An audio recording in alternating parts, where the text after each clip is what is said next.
Tired of guessing where your time goes when managing projects in Trello?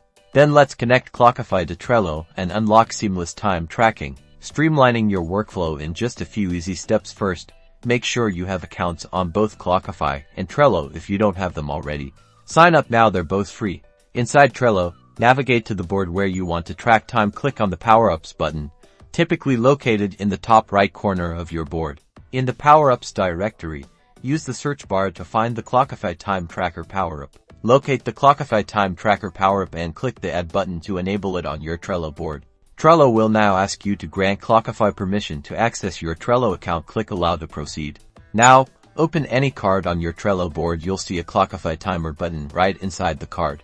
Simply click this button to start tracking time on that specific task. You can optionally add a description of the task for more detailed reporting later.